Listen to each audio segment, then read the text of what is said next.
إن الحمد لله صلى وسلم على نبينا مصطفى محمد صلى الله عليه وسلم وعلى آله وصحبه أجمعين أما بعد أعوذ بالله من الشيطان الرجيم بسم الله الرحمن الرحيم സൂറ അൽ ഫുർഖാൻ 30-31 വചനങ്ങളുടെ വ്യാഖ്യാനം നോക്കൂ നിങ്ങൾ.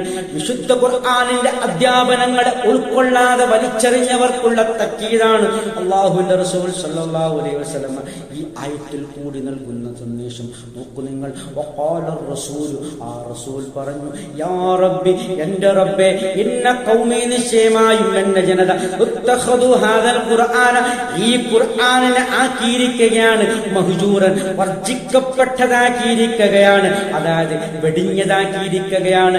എത്ര തന്നെ ഈ വിശുദ്ധ ഖുർആൻ കൊണ്ട് ഞാൻ സതുപദേശം നടത്തിയിട്ടും അതവർ ഉൾക്കൊള്ളുന്നില്ല. അതിനെ വർജിക്കുകയാണ്, വെടിയുകയാണ്, ദൂരത്താക്കുകയാണ്, തട്ടിക്കളയുകയാണ് എന്നുള്ളൊരു പരാതി അള്ളാഹുവിനോട് അള്ളാഹുവിന്റെ റസൂൽ സല്ലല്ലാഹു അലൈഹി വസല്ലം പ്രകടിപ്പിച്ചപ്പോൾ അള്ളാഹു അതിന് തിരിച്ചു മറുപടി പറയുകയാണ്, അള്ളാഹുവിന്റെ റസൂലിനോട് പറയുകയാണ്, വകദാലിക, അപ്രകാരമാണ്, ജഅൽനാ, നാം ആക്കിയിരിക്കുന്നു, ലിക്കുല്ലി നബിയിൻ, ഓരോ നബിക്കും, അദുവൻ, ഒരു ശത്രുവിനെ ആക്കിയിരിക്കുന്നു, മിനൽ മുജ്രിമീന, കുറ്റവാളികളിൽ നിന്നും. അങ്ങനെ എല്ലാ നബിമാർക്കും മുൻ പ്രവാചകന്മാർക്കൊക്കെയും ശത്രുക്കളുണ്ടായിരുന്നു. ഇത്തരം കുറ്റവാളികളിലും ശത്രുക്കളുണ്ടായിരുന്നു. അവരുടെ അധ്യാപനങ്ങൾ അവർ വലിച്ചെറിഞ്ഞു. അവരുടെ കൂടെ ഉണ്ടായിരുന്ന വേദഗ്രന്ഥത്തെ അവർ അംഗീകരിച്ചിരുന്നില്ല. അതുകൊണ്ട് നബിയെ, താങ്കൾ സമാധാനപ്പെടണം, ക്ഷമിക്കണം എന്നുള്ള സമാശ്വാസത്തിന്റെ ഒരു വാക്കാണ് അല്ലാഹു സുബ്ഹാനഹു വ തആല മുഹമ്മദ് മുസ്തഫ സല്ലല്ലാഹു അലൈഹി വസല്ലം നൽകുന്നത്. ഈ രൂപത്തിലൊക്കെ ഉണ്ടാകുമെന്നാണ് അള്ളാഹു പറഞ്ഞു കൊടുക്കുന്നത്. അതേസമയം അവരിൽ നിന്ന് തന്നെ സത്യവിശ്വാസികളും ഉണ്ടാകും.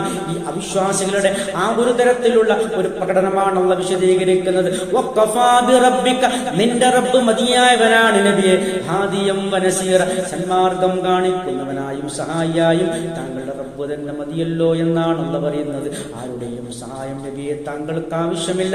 അവരങ്ങനെ പ്രവർത്തിച്ചു കൊണ്ടേയിരിക്കും. അവർ അങ്ങനെ എളുപ്പത്തിൽ അതൊന്നും ഉൾക്കൊള്ളില്ല. അവരുടെ പുരാണങ്ങൾ പറഞ്ഞുകൊണ്ട് ആ പൗരാണികമായ ആദരം ശിർക്കിലും കുഫ്റിലും തന്നെ അവർ മുറുകെ പിടിച്ചുകൊണ്ട് ശഠിച്ചുകൊണ്ട് നിൽക്കും എന്നുള്ള ഒരു സന്ദേശമാണ്.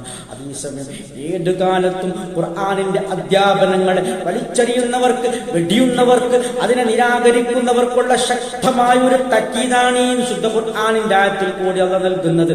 അതാണ് മുഹമ്മദ് മുസ്തഫ സല്ലല്ലാഹു അലൈഹി വസല്ലമയുടെ സദുപദേശവും. അഖ്റദാബാന അൽഹംദുലില്ലാഹി റബ്ബിൽ ആലമീൻ.